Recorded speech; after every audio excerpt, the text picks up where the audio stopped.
नमस्कार विद्यार्थी मित्रांनो, ग्लोबल ऑनलाईन मराठीमध्ये तुमचं पुन्हा एकदा स्वागत आहे. माय सेल्फ निहाल. तर आज आपण पाहणार आहोत सर्वात महत्त्वाची गोष्ट आपल्या टॅक्स युनिटमध्ये म्हणजेच इन्कम टॅक्स आणि कॉर्पोरेट टॅक्सच्या युनिटमध्ये, ती म्हणजे भारतातील कर श्रेणी म्हणजेच इंडियन टॅक्स स्लॅब्स. ओके, यामध्ये आपण ओल्ड टॅक्स आणि न्यू टॅक्स रिजिम्स म्हणजे स्लॅब्स आपण आज बघणार आहोत, कंपॅरिझन करणार आहोत. तर हा सेशन तुम्ही शेवटपर्यंत नक्की पहा, कारण यामध्ये तुम्हाला भरपूर साऱ्या गोष्टी, नवीन गोष्टी सुद्धा आजच्या सेशनमध्ये कळणार आहेत. ठीक आहे. तर सिनियर सिटीजनला काय स्लॅब आहे, अबोव 80 एज असेल तर त्यासाठी काय स्लॅब्स आहेत. ठीक आहे, त्या सर्व गोष्टी कंपॅरिझन करणार आहोत आपण. त्यामुळे जास्तीत जास्त शेअर सुद्धा करा, व्हिडिओला लाईक सुद्धा करा आणि नवीन असाल तर तुमच्यासाठी एक महत्त्वपूर्ण सूचना आहे, ती म्हणजे paper two complete course for commerce. यामध्ये तुमच्या प्रिपरेशनला एक बूस्टअप मिळणार आहे, एक चालना मिळणार आहे. कारण यामध्ये तुम्हाला लाईव्ह लेक्चर्स मिळणार आहेत. लाईव्ह लेक्चर्समध्ये तुमचे कन्सेप्ट क्लिअर होणार आहेत आणि त्यासोबतच तुमचे डाऊट सुद्धा लाईव्ह क्लिअर होणार आहेत.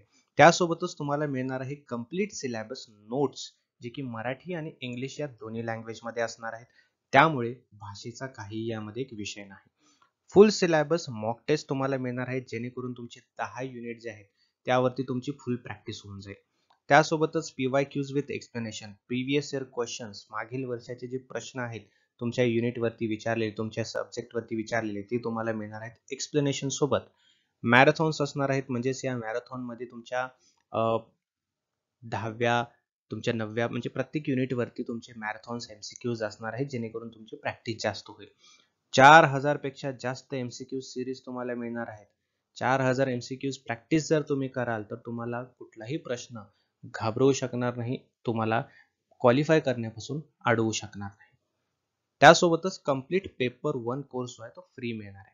म्हणजेच पेपर 2 जर तुम्ही घ्याल तर तुम्हाला पेपर 1 त्यासोबत फ्री मिळणार आहे. म्हणजे तुमचं पेपर 1 आणि पेपर 2 दोन्हीची तयारी या एक्झामिनेशनमध्ये होऊन जाईल. फीस त्याची आहे 12,000, बट जर तुम्ही आत्ता जर लगेचच जॉईन कराल तर त्यामध्ये डिस्काउंट मिळेल तुम्हाला. 8,000 मध्ये पेपर 2 आणि पेपर 1 दोन्ही मिळणार आहे. लगेचच या नंबरवरती कॉन्टॅक्ट करायचा आहे. व्हॉट्सअप मेसेज किंवा व्हॉट्सअप कॉल करून या नंबरवरती तुम्ही काय करू शकता, हा कोर्स जॉईन करू शकता. जर जमत नसेल तर एक काम करा, अँड्रॉइड फोन उचला, त्यावरती प्ले स्टोअरवरती जा.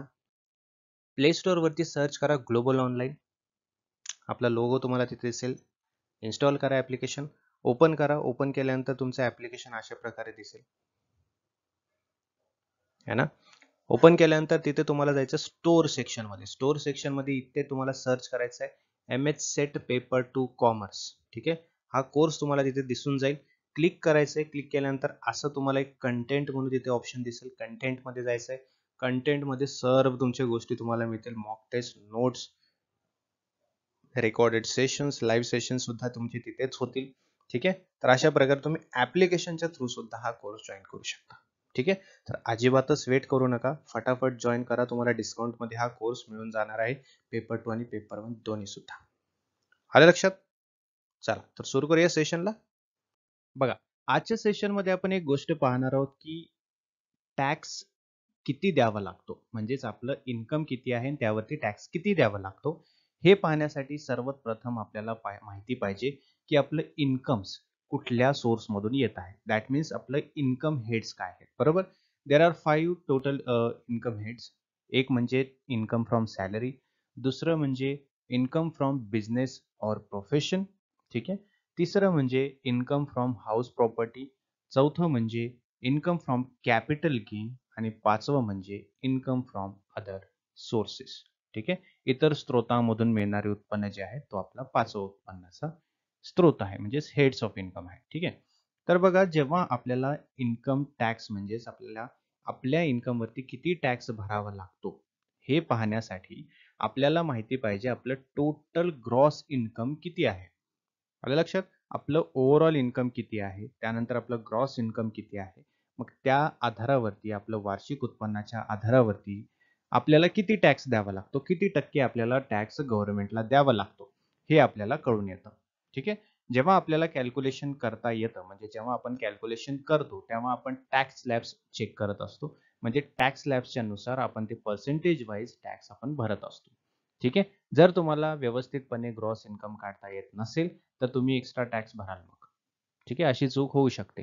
त्यामुळे आपल्याला माहिती पाहिजे how to calculate the gross income and income.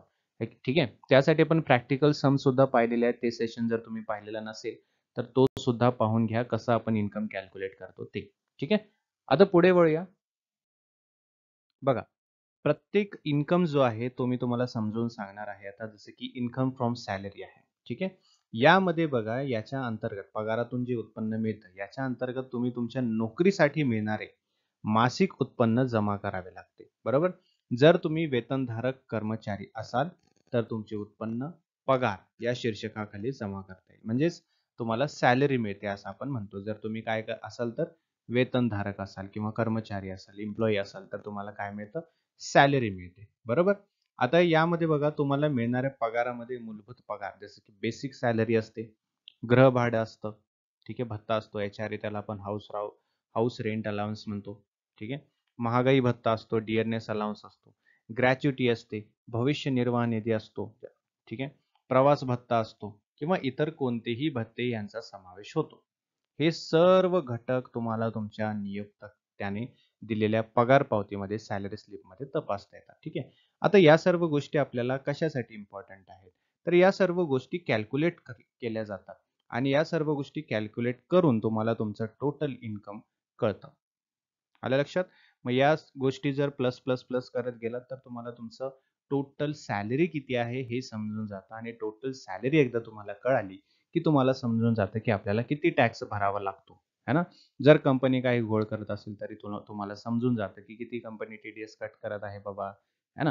हे तुम्हाला केव्हा कळेल? जेव्हा तुम्हाला टॅक्स स्लॅब्स माहिती असतील आणि जेव्हा तुम्हाला तुमचं टोटल इन्कम कसं डिव्हाईड केलेलं आहे ते माहिती असेल. त्यालाच आपण म्हणतो सॅलरी ब्रेकअप. बरोबर? त्यानंतर आहे पुढे income from business or profession. Okay. आपल्या व्यवसायातून किंवा व्यवसायामधून जनरेट झालेलं उत्पन्न. बघा, कोणत्याही व्यवसायातून किंवा व्यावसायिक प्रॅक्टिसमधून, ठीक आहे, मिळालेल्या उत्पन्नाची नोंद करावी लागते. समजतंय? म्हणजे आपल्याला कुठल्याही व्यवसायातून उत्पन्न मिळत असेल किंवा काय म्हणतात त्याला, व्यावसायिक प्रॅक्टिसमधून जर आपल्याला उत्पन्न मिळत असेल, तर त्याला आपण income from business or profession असं म्हणत असतो. ठीक आहे. व्यवसाय किंवा व्यावसायिक कामगिरीतून मिळणारे उत्पन्न देखील करपात्र असते. यामध्ये जे आपल्याला उत्पन्न मिळतं, बिझनेस प्रोफेशन मधून जेव्हा आपल्याला उत्पन्न मिळतं, ते सुद्धा करपात्र असतं. ठीक आहे. पुढे पहा, इन्कम फ्रॉम हाऊस प्रॉपर्टी. ठीक आहे. यामध्ये घर मालमत्तेपासून जर उत्पन्न आपल्याला मिळत असेल, तर त्याला आपण म्हणतो इन्कम फ्रॉम हाऊस प्रॉपर्टी. घर मालमत्तेपासून उत्पन्नामध्ये तुम्हाला कोणत्याही निवासी किंवा व्यावसायिक मालमत्तेचे भाडे मिळते, याचा समावेश होतो. हे भाडे किंवा या भाड्याचं उत्पन्नावर तुम्हाला कर भरावा लागतो. आलं लक्षात? कुठल्याही हाऊस प्रॉपर्टी मधून तुम्हाला उत्पन्न मिळत असेल, तर त्याला कर भरावा लागतो. ठीक आहे. त्यानंतर आहे इन्कम फ्रॉम कॅपिटल गेन, म्हणजेच भांडवली नफ्यातून उत्पन्न. ठीक आहे. भांडवली नफा म्हणजे काय? जसे की स्टॉक्स आहेत, बरोबर, म्युच्युअल फंड्स आहेत किंवा मालमत्ता आहे, रिअल इस्टेट आहे, यांच्यासारखे भांडवली. ठीक आहे. या भांडवली मालमत्त्याची विक्री किंवा हस्तांतराद्वारे मिळणारा नफा किंवा लाभ म्हणजेच तुमचं कॅपिटल गेन. ओके. म्हणजेच तुमचं भांडवली नफ्यातून उत्पन्न असं म्हटलं जातं. ठीक आहे. आता बघा, भांडवली नफा जो आहे तो एक प्रकारचा नसून तर दोन प्रकारचे आहेत. एक आहे अल्पकालीन भांडवली नफा, STCG, म्हणजेच काय, तुमचं शॉर्ट टर्म कॅपिटल गेन. ठीक आहे. जे की शॉर्ट टर्म आहे, कमी कालावधीचं आहे. कमी कालावधीमध्ये तुम्हाला उत्पन्न मिळालेलं आहे, त्याला आपण म्हणतो शॉर्ट टर्म गेन. ओके. दुसरा आहे LTCG, दीर्घकालीन भांडवली नफा, म्हणजेच काय, long term capital gain. Okay. जे की आपल्याला दीर्घकालानंतर मिळत असतं. बरोबर. तुमच्या गुंतवणुकीच्या कालावधीनुसार हे वर्गीकरण केले जाते. आलं लक्षात? तुम्ही किती वेळासाठी गुंतवलेले आहात, त्यावरून ठरवलं जातं की हे शॉर्ट टर्म आहे की हे लॉंग टर्म आहे. ठीक आहे. आणि या वर्गीकरणाची गरज कर आकारणीसाठी देखील असते, कारण STCG आणि LTCG वर वेगळ्या दराने कर लागू होतो. शॉर्ट टर्म गेन आणि लॉंग टर्म गेन या दोन्हीवरती सेम दराने कर आकारला जात नाही, तर वेगवेगळ्या दराने कर आकारला जातो. त्यामुळे तुमचं इन्व्हेस्टमेंट किती कालावधीसाठी आहे हे पाहणं गरजेचं आहे. ठीक आहे. त्यानंतर इन्कम फ्रॉम अदर सोर्सेस. ठीक आहे. लाईक जे वरी उल्लेख केलेले जे काही उत्पन्न आहेत, ठीक आहे, यामध्ये जर एखादं उत्पन्न येत नसेल, ठीक आहे, वेगळ्या स्रोतमधून येत असेल, तर त्याला आपण इन्कम फ्रॉम अदर सोर्सेस म्हणतो. ठीक आहे. इतर स्रोतामधून उत्पन्न. यामध्ये लॉटरीमधून मिळणारं उत्पन्न असू शकतं, भेटवस्तू असू शकते. यामध्ये 50,000 पेक्षा जास्त वार्षिक रक्कम भेटवस्तू म्हणून कन्सिडर केली जाते. बँक व्याज वगैरे समावेश यामध्ये होतो. तर हे आहे तुमचे 5 टोटल हेड्स ऑफ इन्कम. आलं लक्षात? हे जर तुम्हाला समजलं तर पुढे सगळं चांगलं समजणार आहे. ठीक आहे. तर हेड्स ऑफ इन्कम हे समजून घेणं गरजेचं आहे. पुढे बघा, पुढे आहे how to calculate income tax of salaried employ. आता आपण काय करणार आहोत, वेगवेगळ्या पद्धतीने, ठीक आहे, इन्कम टॅक्स जे आहे कॅल्क्युलेट कसं करायचं ते पाहणार. बरोबर. तर सर्वांनी इकडे लक्ष द्यायचंय. बघा, जे सॅलरीड एम्प्लॉई आहेत, म्हणजे जे उत्पन्न, मजुराचं उत्पन्न ज्यांना मिळतं, ठीक आहे, त्याची गणना कशी करावी हे आपण आता पाहणार आहोत. सर्वप्रथम याबद्दल थोडीशी माहिती घेऊया. बघा, भारत सरकार मजूर व स्वयंरोजगार असलेल्या व्यक्तींकडून उत्पन्न कर वसूल करते. म्हणजेच जे काय आहेत, सॅलरीड आहेत आणि सेल्फ एम्प्लॉयड आहेत, यांच्याकडून कर घेत असतो. बरोबर. हे तर माहिती आहे आपल्याला. एक मजूर व्यक्ती म्हणून तुमच्या मासिक वेतनामध्ये विविध घटकांचा समावेश असतो, है ना. ते विविध घटक काय असतात आपण सॅलरीड इन्कम मध्ये पाहिलेलं आहे. बेसिक सॅलरी असते, HRA असतं, ट्रान्सपोर्ट अलाउन्स असतं, डिअरनेस अलाउन्स असतं, स्पेशल अलाउन्सेस असतात, है ना. आणखीन काही घटक असतात, PF वगैरे असतो, है ना. या सर्व घटकांचं एकत्रितपणे जेव्हा आपण करतो त्याला सॅलरी आपण म्हणतो. ठीक आहे. यापैकी काही भत्ते कर मुक्त असतात. समजते का? आता यामध्ये काही भत्ते जे आहेत, जसं की PF वगैरे आहे, है ना, काही अमाऊंट पुरतं ते काय असतं, करमुक्त असतात. बरोबर. त्यामुळे आपल्याला उत्पन्न व्यवस्थितपणे कॅल्क्युलेट करणं गरजेचं आहे. उत्पन्न कर कसा मोजायचा हे माहीत नसल्यास, ठीक आहे, हे आपण ऑनलाईन सुद्धा कॅल्क्युलेट करू शकतो. आता कसं सोपं झालेलं आहे, तुम्ही इंटरनेटच्या मदतीने सुद्धा तुमचं टॅक्सेबल इन्कम करू शकता. पण आपल्याला एक्झामिनेशनसाठी तसं करता येणार नाही. त्यामुळे कसं कॅल्क्युलेट करतात हे आपल्याला सॉल्व्ह करणं गरजेचं आहे. ठीक आहे. चला तर आता सुरू करूया आपण. काही यामध्ये स्टेप्स मी तुम्हाला सांगणार आहे की कसं आपण कॅल्क्युलेट करायचं आहे. याचं प्रॅक्टिकल सुद्धा आपण पाहणार आहोत. ठीक आहे. फर्स्ट थिंग आपल्याला हे करावं लागतं की ग्रॉस इन्कम अगोदर आपल्याला कॅल्क्युलेट करावं लागतं before calculating how much tax we need to pay. म्हणजे आपल्याला टॅक्स किती पे करावा लागतो हे पाहण्याआधी आपल्याला पाहावं लागतं आपलं इन्कम किती आहे. बरोबर. तर बघा, स्टेप बाय स्टेप यामध्ये असं करायचं आपल्याला की सर्वात अगोदर कॅल्क्युलेट करायचंय ग्रॉस इन्कम. आपलं ग्रॉस इन्कम किती आहे हे आपल्याला माहिती करून घेणं गरजेचं आहे. त्यासाठी कॅल्क्युलेशन्स कसे असतात वगैरे आपण त्यासाठी सम्स सुद्धा घेतलेले आहेत. ठीक आहे. पुढे सुद्धा आपण घेणार आहोत टॅक्स स्लॅब्स नुसार आपण कसं कॅल्क्युलेट करायचं ते सुद्धा पाहणार आहोत. ठीक आहे. त्यानंतर आपल्याला पुढे करायचे कॅल्क्युलेट नेट टॅक्सेबल इन्कम, म्हणजे निव्वळ करपात्र उत्पन्नाची गणना आपल्याला करायची आहे. एकदा आपण ग्रॉस इन्कम काढलं की त्यातून आपली डिडक्शन्स वगैरे करायचे आहेत, एक्सपेन्सेस वगैरे डिडक्ट करून आपल्याला नेट इन्कम काढायचं आहे. ठीक आहे. त्यानंतर आपल्याला करायचं आहे tax slab based on net taxable income. ठीक आहे. मग आपल्याला टॅक्स स्लॅब्स बघायचे आहेत. टॅक्स स्लॅब्स बघून आपल्याला त्यानुसार किती % टॅक्स भरावा लागतो तसं आपल्याला भरायचं आहे. त्यानंतर आपण कॅल्क्युलेट करायचं आहे tax and then consolidate net taxes, निव्वळ करपात्र एकत्रित आपल्याला करायचं आहे. अशा प्रकारे आपल्याला करावं लागतं. ठीक आहे. आता आपण आता पाहूया की कसं टॅक्स स्लॅब्स बनवलेले आहेत गव्हर्नमेंटने, किती उत्पन्नावरती किती कर लागतो आणि त्या कर पात्रानुसार आपल्याला काय करावं लागतं, सॉरी, त्यानुसार त्या स्लॅब्स नुसार आपल्याला काय करावं लागतं, आपण कर पात्र ठरतो. म्हणजेच आपल्याला एवढा एवढा टक्का कर द्यावा लागतो. ठीक आहे. सोप्या भाषेत मी तुम्हाला सांगतो, एकदा समजून दाखवतो टॅक्स स्लॅब्स वगैरे कसे असतात. बघा, तुम्ही इथे पाहू शकता income tax slabs rates for new and old regime, म्हणजे दोन्ही पद्धतीने आपण आता पाहणार आहोत. तुम्ही हा चार्ट पाहू शकत असाल, तुमच्या स्क्रीनवरती दिसत असेल तुम्हाला.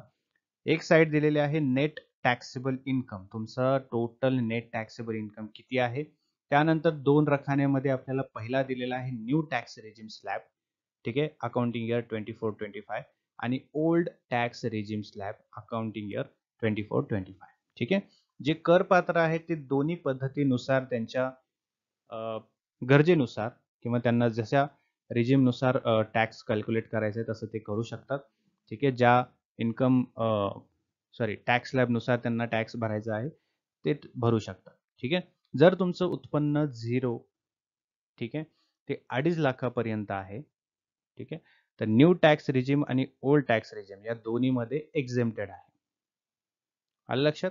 दोन्हीमध्ये एक्झेम्प्टेड आहे म्हणजेच तुम्हाला यावरती कर द्यावा लागत नाही. आलं लक्षात? 2.5 लाख ते 3 लाखापर्यंत जर तुमचं इन्कम असेल, तुमचं नेट टॅक्सेबल इन्कम असेल, नेट इन्कम बरं का, तुमचं नेट इन्कम असेल 2.5 ते 3 लाखापर्यंत, ठीक आहे, तर तुम्हाला द्यावा लागतो कर ओल्ड टॅक्स रेजिमनुसार. ठीक आहे, 5% तुम्हाला द्यावा लागतो 2.5 लाखापर्यंत आणि नवीन टॅक्स रेजिमनुसार तुम्हाला एक्झेम्प्टेड आहे म्हणजे 3 लाखापर्यंत तुम्हाला सूट आहे, असा त्याचा अर्थ होतो. ठीक आहे, त्यानंतर पुढे बघा, जर तुमचं उत्पन्न 3,01,000 ते 5 लाखापर्यंत असेल तर नवीन टॅक्स रेजिमनुसार तुम्हाला 5% ओव्हर 3 लाख म्हणजे 3 लाखाच्या पुढे जितकं तुमचं इन्कम आहे 5 लाखापर्यंत तितक्या इन्कमवर तुम्हाला 5% कर द्यावा लागतो नवीन रेजिमनुसार आणि ओल्ड टॅक्स रेजिमनुसार 5% ओव्हर 2.5 लाख 2.5 लाखाच्या वर जितका असेल 5 लाखापर्यंत तितका तुम्हाला कर द्यावा लागतो. ठीक आहे, 5,01,000 ते 6 लाखापर्यंत असेल तर 5% ओव्हर 3 लाख. ठीक आहे, आणि इथे ओल्ड टॅक्स रेजिमनुसार 12,500 प्लस 20% ओव्हर 5 लाख. ठीक आहे, त्यानंतर 6 लाख ते 7.5 लाखापर्यंत असेल तर न्यू टॅक्स रेजिमनुसार 15,000 रुपये प्लस 10% 6 लाखापर्यंत. ठीक आहे, हे न्यू टॅक्स रेजिमनुसार. ओल्ड टॅक्स रेजिमनुसार आपल्याला 12,500 प्लस 20% 5 लाखापर्यंत, 5 लाखाच्या वर.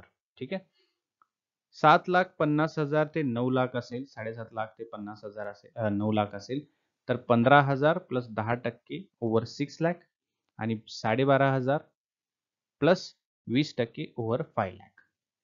समजते?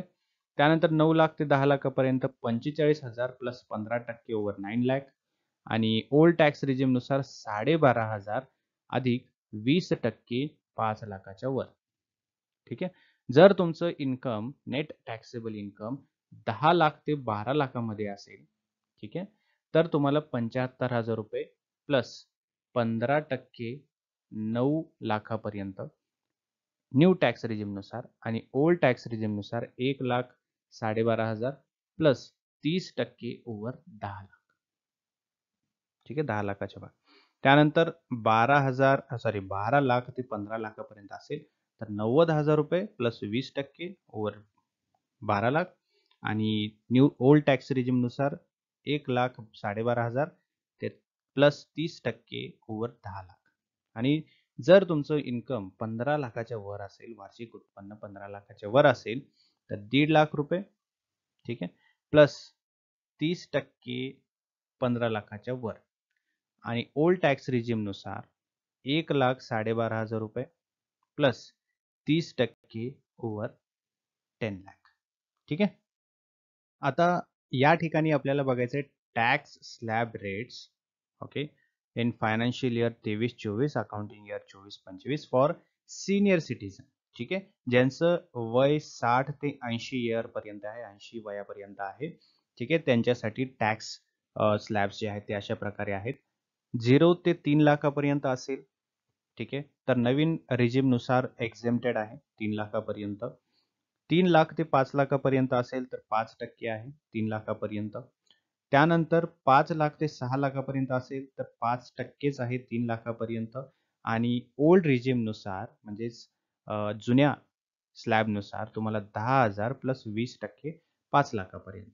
ठीक आहे, 6 लाख ते 7.5 लाख पर्यंत असेल तर 15,000 प्लस 10% 6 लाखापर्यंत तुमचं न्यू रेजिमनुसार आणि ओल्ड टॅक्स रेजिमनुसार 10,000 प्लस 20% 5 लाखाच्या वर. ठीक आहे, नॉट 6 लाखापर्यंत 5 लाख 6 लाखाच्या वर आहे, असं ओव्हर 6 लाख म्हणले की 6 लाखाच्या वर होतं ते. ठीक आहे, 7.5 लाख ते 9 लाखापर्यंत असेल तर 15,000 आणि 10% 6 लाखाच्या वर आणि ओल्ड टॅक्स रिजिम नुसार 10,000 अधिक 20% 5 लाखाच्या वर. ठीक आहे. 9 लाख ते 10 लाखापर्यंत अशा प्रकारे आहे 45,000 आणि 15% 9 लाखावर आणि ओल्ड रिजिम नुसार 10,000 आणि 20% 5 लाखाच्या वर. 10 ते 12 पर्यंत 75,000 प्लस 15% 9 लाखाच्या वर आणि ओल्ड रिजिम नुसार 1,10,000 प्लस 30% 10 लाखाच्या वर. ठीक आहे. तसंच अशा प्रकारे आहे आणि 15 लाखाच्या वर असेल तर 1.5 लाख आणि 30% 15 लाखाच्या वर आणि 1,10,000 प्लस 30% ओव्हर 10 लाखाच्या वर. असं आहे तुमचं 60 ते 80 वयापर्यंत असेल तर. जर वय सिनियर सिटीजनचं 80 पेक्षा जास्त असेल तर त्यांच्यासाठी वेगळं आहे. 3 लाखापर्यंत एक्झेम्प्टेड आहे. ठीक आहे. आणि नवीन ह्याच्यानुसार नवीन रेजिमनुसार 3 लाख ते 5 लाखापर्यंत नवीन ह्याच्यामध्ये 5% आहे 3 लाखाच्या वर 3 लाखापर्यंत आणि ओल्डनुसार एक्झेम्प्टेड आहे. ओल्डमध्ये एक्झेम्प्टेड आहे, सूट आहे. त्यानंतर 5 लाख ते 6 लाख असेल तर 5% 3 लाखापर्यंत आणि ओल्डनुसार 20% 5 लाखाच्या वर. ठीक आहे. 6 ते 7.5 मध्ये 15,000 प्लस 10% 6 लाखाच्या वर आणि ओल्डनुसार 20% 5 लाखाच्या वर. ठीक आहे. अशा प्रकारे हे सर्व आहे. तुम्ही स्क्रीनशॉट काढून घेऊ शकता आणि लक्षात ठेवू शकता. 15 लाखापर्यंत असेल तर 1.5 लाख आणि 30% च्या वर 15 लाखाच्या वर असेल तर आणि 1 लाख प्लस 30% ओव्हर 10 लाख असं तुमचं ओल्ड रिजिमनुसार आहे. आलं लक्षात. तर हे तुमचे टॅक्स स्लॅब्स आहेत. बघा एकदा तुम्ही कॅल्क्युलेट केलं तुमचं इन्कम टोटल ग्रॉस इन्कम जर तुम्ही काढलात आणि त्यानंतर मायनस करून डिडक्शन्स करून तुम्ही तुमचं नेट इन्कम काढलं तर त्यावरती तुम्हाला कर द्यावा लागतो. आलं लक्षात. तर तो जो कर आहे तुम्हाला टॅक्स स्लॅब नुसारच भरावा लागतो. अन्यथा तुम्ही जर व्यवस्थितपणे इन्कम नाही काढलं तर तुम्ही कर जास्त भरावा लागतो तुम्हाला. ठीक आहे. त्यामुळे इन्कम एक्झॅक्ट व्यवस्थितपणे काढणं खूप गरजेचं आहे. ठीक आहे. पुढील भागामध्ये आपण याचं प्रॅक्टिकल पाहणार आहोत. त्यामुळे सर्वांनी हे बेसिक अगोदर समजून घ्या. तुम्हाला समजलं नसेल तर परत एकदा हा सेशन पहा. ठीक आहे. तुम्हाला ते व्यवस्थितपणे एकदा समजून जाईल. कारण एकदा पाहिलं तर ते समजणार नाही. त्यामुळे तुम्ही रिपीट करून पहा, रिवाइज करा आणि त्यानंतर जेव्हा आपण पुढे प्रॅक्टिकल याचे पाहूया तेव्हा तुम्हाला व्यवस्थितपणे समजेल. ठीक आहे. आता हे झालं तुमचं सॅलरीनुसार. आपण पुढे कॅल्क्युलेशन बघणार आहोत बाकीच्यांचं सुद्धा, बाकी हेड्सचं सुद्धा. ठीक आहे. हे स्लॅब तुम्ही फक्त लक्षात ठेवा. ठीक आहे. Thank you so much. भेटूया पुढच्या सेशनमध्ये. Bye bye. Good night. Take care.